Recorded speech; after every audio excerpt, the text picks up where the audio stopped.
तर फ्रेंड्स, मागील व्हिडिओमध्ये आपण पाहिलोत की बँक कशा पद्धतीने कार्य करते. तर या ठिकाणी 1 मिनिटामध्ये रिव्हिजन करून घेऊयात. तर हे जे बँक आहे त्याचं सगळ्यात पहिलं पर्पज आहे काय करणं, लेंडिंग करणं, कर्ज देणं आणि त्याच्यावरती व्याज कमवणं.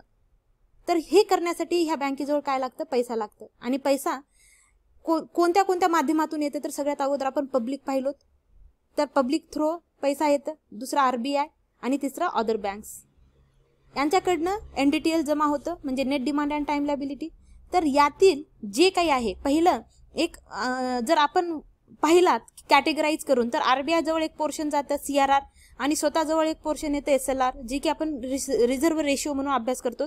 आणि दुसरं लेंडिंग करेल, ऑब्विसली लेंडिंग करेल. आणि तिसरं आहे इन्व्हेस्टमेंट. तर इन्व्हेस्टमेंट म्हणल्यानंतर कशासाठी, हेल्ड टू मॅच्युरिटी म्हणल्यानंतर काही त्यांचे स्टॉक्स असतील, बॉन्ड्स असतील, काही इन्व्हेस्टमेंट्स असतील, ते मॅच्युरिटी येईपर्यंत ते ठेवतात, जे फायनान्सचे सोर्सेस म्हणून ते यूज करत असतात. नंतर अवेलेबल फॉर सेल असे काही इन्व्हेस्टमेंट्स असतील आणि हेल्ड फॉर ट्रेडिंग असे काही त्यांचे इन्व्हेस्टमेंट्स असतात. आणि लेंडिंग म्हणल्यानंतर जे कर्ज द्यायचं असतं, तर त्यांनी सगळ्यात अगोदर त्यांची प्रायोरिटी सेक्टर लेंडिंग असतं. प्रायोरिटी सेक्टर म्हणल्यानंतर त्यामध्ये प्रायमरी सेक्टर हे त्याची पहिली काय आहे कंडिशन आहे की कोणतीही बँक जेव्हा लेंडिंग करेल तर त्यातील किती 40% कंपल्सरी काय केलं पाहिजे, प्रायोरिटी सेक्टरला अगोदर लेंडिंग केलं पाहिजे, म्हणजे कर्ज रूपात प्रोव्हाइड केलं पाहिजे. आणि त्यानंतर ते काय करू शकते, अदर सेक्टरला ते जे आहे ते करू शकते लेंडिंग. तर या ठिकाणी टर्चरी सेकंडरी सेक्टर म्हणल्यानंतर इंडस्ट्री आणि कन्स्ट्रक्शन येणार फ्रेंड्स. आणि टर्चरी सेक्टर म्हणल्यानंतर कोणतं येणार, जे आपली सर्व्हिस सेक्टर आहे, बरोबर. तर सर्व्हिस सेक्टर्सला वगैरे ते काय करतील, प्रोव्हाइड करतील. तर असं का होत असेल हे पण तुम्हाला त्यांच्यावरती कंडिशन असं का लावण्यात आलेलं आहे. तर तुम्हाला जेव्हा सेक्टर आपण अभ्यास करतो त्यावेळेस तुम्हाला सेक्टर कळतील. पण या ठिकाणी आपण पाहतो की सेक्टर्स किती प्रकारचे आहेत. जेव्हा आपण आर्थिक जे आपले क्षेत्र कोणत्या कोणत्या प्रकारचे म्हणून जेव्हा आपण अभ्यास करतो, तर त्यावेळेस सेक्टर्स जे आहेत ते 3 प्रकारचे आहेत बेसिक. आता 4 झालेले आहेत फ्रेंड्स. त्यामध्ये आता चतुर्थ आणि पंचम सुद्धा त्याला आता कन्सिडर करायला लागलेले आहेत. पण जे कॅटेगराईज आपण जेव्हा करतो मेनली, तर त्यावेळेस 3 प्रकारचे हे सेक्टर्स आहेत. तर पहिलं सेक्टर आहे प्रायमरी सेक्टर. तर यामध्ये कोणते कोणते येणार, जे ॲग्रिकल्चरशी रिलेटेड जे आहे, ओके. तर ॲग्रिकल्चर येणार, एक्स्ट्रॅक्टिव्ह म्हणजे जे खनिज शी रिलेटेड असेल, जे नॅचरल म्हणजे प्रायमरी सेक्टर बेसिकली नॅचरल रिसोर्सेसवर अवलंबून असतं. जे काही नेचर पासून आपल्याला डायरेक्टली भेटतं, म्हणजे नेचर पासून नैसर्गिक स्त्रोतापासून जे आपल्याला भेटतात त्याला आपण काय म्हणतो, नैसर्गिक स्त्रोत जे आहेत त्याच्यापासून जे काही आपल्याला उत्पन्नाचे गोष्टी भेटतात म्हणल्यानंतर आता ॲग्रिकल्चर असू दे, एक्स्ट्रॅक्टिव्ह असू दे, जेनेटिकल, पोल्ट्री फार्म, जे काही आता आपण गोट फार्म वगैरे करतो, हे सगळे गोष्टी जे आहेत म्हणजे आपण डायरेक्टली निसर्गावर अवलंबून आहोत. ते निसर्गापासून आपल्याला त्या ठिकाणाहून उत्पन्न कमवता येतं, इन्कम जनरेट करता येतं. असे जे सेक्टर आहेत ते प्रायमरी सेक्टर आहेत असतात. आणि दुसरे जे सेक्टर आहेत त्याला आपण काय म्हणतो, सेकंडरी सेक्टर. प्रथम, द्वितीय आणि तृतीय सेकंडरी सेक्टर म्हणतो. तर सेकंडरी सेक्टरमध्ये फ्रेंड्स काय काय येणार, या सेक्टरमध्ये आपण जेव्हा व्हॉट इज कॉमर्स जेव्हा पाहिलो त्यावेळेस याला खूप डिटेलमध्ये स्टडी केलेला आहे. तुम्ही त्याला प्लेलिस्टमधून जाऊन सुद्धा व्यवस्थित पाहू शकता.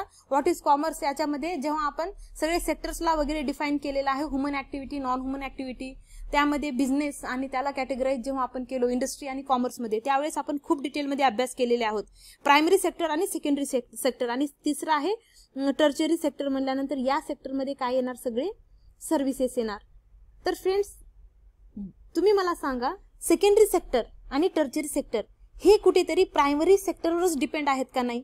कारण हे नैसर्गिक स्त्रोतापासून आपल्याला जे काही गोष्टी भेटतात, तर जे धान्य आहेत किंवा जे काही खनिजे आहेत, जे काही गोष्टी, जे रॉ मटेरियल असतं, जे सेकंडरी सेक्टरमध्ये जाऊन प्रोसेस केलं जातं, या ठिकाणी जाऊन प्रोसेस केलं जातं किंवा त्याला बेटर बनवलं जातं, त्याच्यावरती काही क्रिया करून, म्हणजेच इंडस्ट्रीमध्ये.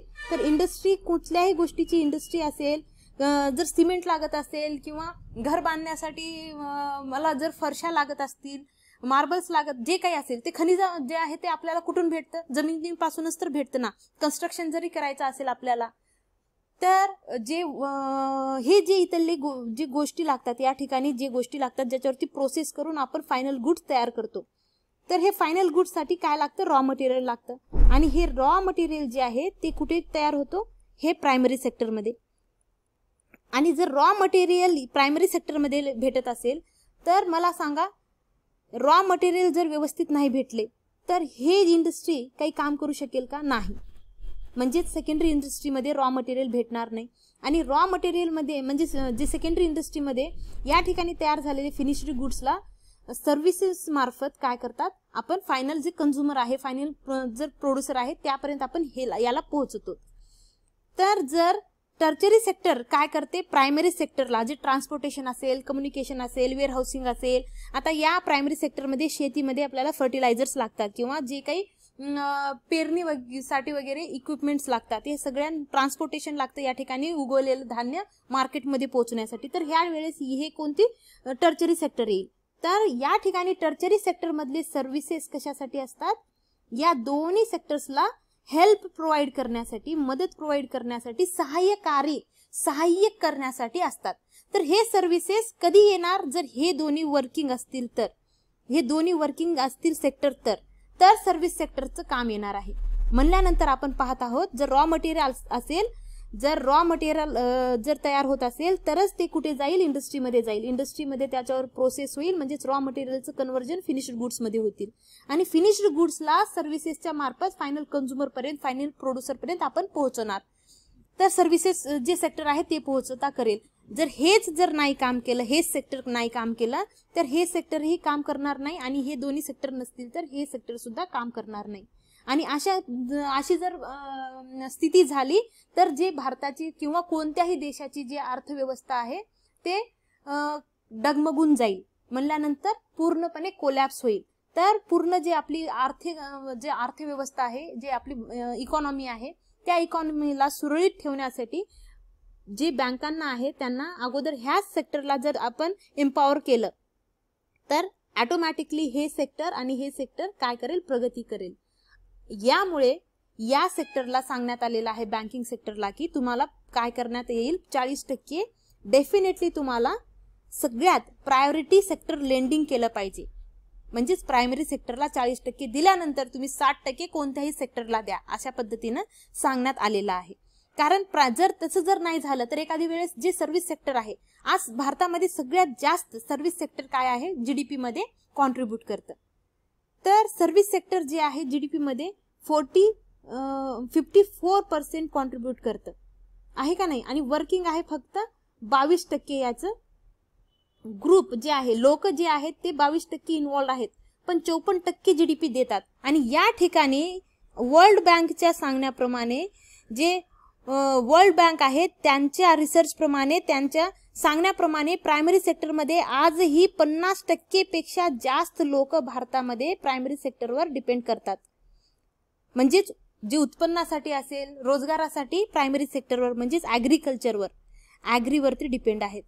पण हे लोक फक्त किती, 17% कॉन्ट्रीब्यूट करतात जीडीपी मध्ये. म्हणल्यानंतर तुम्ही बघा या ठिकाणी पर कॅपिटा जे इन्कम आहे ऍग्रीकल्चरच्या लेवलवर पाहिलं तर किती कमी आहे. म्हणजे 50% लोक काम करूनही 17%च इन्कम जनरेट करतात. आणि या ठिकाणी सर्व्हिस सेक्टरमध्ये फक्त 22% लोक 54% इन्कम जनरेट करतात. तर आज भारतामध्ये जी आपली भारताची जीडीपी आहे, तर भारताच्या जीडीपी मध्ये सगळ्यात जास्त सर्व्हिस सेक्टर काय करत आहे, टर्चरी सेक्टर कॉन्ट्रीब्यूट करत आहे. आणि सगळ्यात जास्त जे आहे रोजगार म्हणा किंवा इन्कम म्हणा सर्व्हिस सेक्टर पासून येत आहे. आणि जेव्हा कोणत्याही देशाची इकॉनॉमी पूर्णपणे प्रायमरी सेक्टरवर डिपेंड न करता सेकंडरी आणि टर्चरी सेक्टरवर मूव्ह करत असते किंवा त्या सेक्टरमध्ये इन्व्हॉल्व होत असते, त्यावेळेस त्या देशाची प्रगती होत असते. म्हणल्यानंतर टर्चरी सेक्टर आणि सेकंडरी सेक्टरमध्ये जर लोकसंख्या रोजगार करण्यासाठी डिपेंड होत असेल तर ते देश काय असतं, प्रगतशील असतं. आणि त्या ठिकाणी जे आहे इकॉनॉमी सुधारण्याचे फार जास्त चान्सेस असतात. आणि ज्या कोणत्याही देशाची इकॉनॉमी सुधारलेली आहे, जे डेव्हलप्ड कंट्रीज आहेत, त्या डेव्हलप्ड कंट्रीज मध्ये सगळे जे काही लोक आहेत ते सेकंडरी आणि टर्चरीज जे सेक्टर आहेत त्याच्यावरती डिपेंड असतात. प्रायमरी सेक्टरवर खूप क्वचित लोक डिपेंड असतात. तर अशा पद्धतीनं आपल्या देशाचे सुद्धा लोकसंख्येला सेकंडरी आणि टर्चरी सेक्टरमध्ये त्यात वळवण्यासाठी खूप काही प्रयत्न गव्हर्नमेंटकडून इनिशिएटिव्ह घेतले जात आहेत फ्रेंड्स. आणि आपल्याला सुद्धा सर्व्हिस सेक्टरमध्ये आणि इंडस्ट्री सेक्टरमध्ये जे काही करता येईल ते आपल्याला केलं पाहिजे. आणि कमीत कमी लोकसंख्या प्रायमरी सेक्टरवर डिपेंड राहील याचं आपल्याला स्वतःला सुद्धा खात्री केलं पाहिजे फ्रेंड्स. तर अशा पद्धतीने जे आहे आपण आताच जे आहे सर्व्हिस सेक्टर पाहिलेले आहोत. आणि या सर्व्हिस सेक्टरवरून या ठिकाणी बँकिंगला काय म्हणण्यात आलेलं आहे, जे आहे प्रायोरिटी सेक्टर लेंडिंग झालं पाहिजे. आणि यावरूनच तुम्हाला हे 3 सेक्टर सुद्धा समजलेले आहेत. सोबतच आणखी 2 सेक्टर आता खूप जास्त फेमस होत आहेत, चतुर्थ सेक्टर आणि पंचम सेक्टर. तर चतुर्थ मध्ये काय येईल फ्रेंड्स, चतुर्थ मध्ये जे काही नॉलेजवर डिपेंड करतं, नॉलेज आणि इन्फॉर्मेशन. आता इन्फॉर्मेशन कम्युनिकेशन टेक्नॉलॉजी जे ICT आहे, इन्फॉर्मेशन कम्युनिकेशन, जे रिसर्च आहे, जे डेव्हलपमेंट आहे, जे नॉलेजशी रिलेटेड आहे. तर अशी सगळे चतुर्थ मध्ये म्हणजे नॉलेजच्या म्हणजे ज्ञानाच्या आधारित जे काही आहे, ज्ञान आधारित हे येत आहेत चतुर्थ मध्ये. आणि जे पंचम क्षेत्र आहे ते पंचम क्षेत्रामध्ये काय येत आहे, IPR म्हणल्यानंतर intellectual property rights. Intellectual property rights त्याला आपण इंटँजिबल ऍसेट सुद्धा म्हणतो. तर हे इंटेलेक्च्युअल प्रॉपर्टी राईट्स म्हणल्यानंतर IPR म्हणल्यानंतर काय हे तुम्हाला माहित असेल. तर IPR हे इंटँजिबल ऍसेट्स असतात जे बौद्धिक क्षमतेपासून तयार होतात. म्हणजे ब्रेनचं क्रिएशन किंवा ह्युमन माणसाच्या डोक्यापासून हे जनरेट होतात. आता कोरोनाची वॅक्सिन काढलेली आहे, कोणी काढलेली आहे, कुठल्या तर सायंटिस्टच्या डोक्यापासूनच, त्याच्या क्रिएटिव्हिटीनं, त्याच्या नॉलेज पर्सन, त्याच्या रिसर्च वरून हे आलेलं आहे. तर खूप काही गोष्टी ज्या असतात, आता कोणी सॉन्ग म्युझिक बनवत असेल, गाणं लिरिक्स लिहित असेल, कोणी पुस्तक लिहित असेल, तर पॅटेंट, ट्रेड, आता IPR मध्ये फेमस काय आहेत, CPT, तर कॉपीराईट, पॅटेंट आणि ट्रेडमार्क. हे सगळे आपण जेव्हा legal aspect of business start करू किंवा ज्यावेळेस आपण ऍक्ट अभ्यास करणार आहोत त्यावेळेस IPR ला आपण खूप व्यवस्थित पद्धतीनं कव्हर करणार आहोत फ्रेंड्स. तर आता सध्याला CPT, कॉपीराईट, पेटेंट आणि ट्रेडमार्क हे IPR फेमस आहेत. तर ह्या ज्याप्रमाणे इंडस्ट्रियल डिझाईन्स असू दे, जिओग्राफिकल इंडिकेशन्स असतात, तर हे सगळे IPR मध्ये मोडले जातात. आणि पंचम मध्ये जे इंटँजिबल ऍसेट्स IPR शी रिलेटेड आहेत, जे बौद्धिक क्षमतेपासून तयार होतं, तुमच्या बुद्धीपासून तयार केले जातात. आता मी सॉन्ग बनवत असेल, गाणं बनवत असेल, मी पिक्चर लिहित असेल, स्क्रिप्ट लिहित असेल, किंवा कुठले तरी ड्रेस डिझाईन करत असेल, किंवा काही मी बनवत असेल, ट्रेडमार्क म्हणल्यानंतर लोगोज, माझे ब्रँड्स, आपण इतके सगळे ब्रँड्स पाहतो. तर हे सगळे कशामध्ये येणार, कॉपीराईट म्हणल्यानंतर जे आर्टशी रिलेटेड असेल. आता पॅटेंट म्हणल्यानंतर इतकं फार्माक्युटिकल जे काही मेडिसिन्स असतात, इंडस्ट्रियल डिझाईन्स असतात. आणि ट्रेडमार्क म्हणल्यानंतर तुम्हाला माहिती आहे प्रत्येक एका बिझनेसचं स्वतःचं एक ट्रेडमार्क असतं. तर हे सगळे गोष्टी पंचम मध्ये येत आहेत. आणि हे आपण सेक्टर सुद्धा का इथं आपल्याला लिंक मध्ये येत होतं म्हणून आपण हे अभ्यास केलेले आहोत. आणि हे बँकिंग मध्ये आपण का वाचायलो, तर हे फ्रेंड जेव्हा आपण लिंक मध्ये स्टडी करतो तेव्हा आपल्याला गोष्टी समजतात.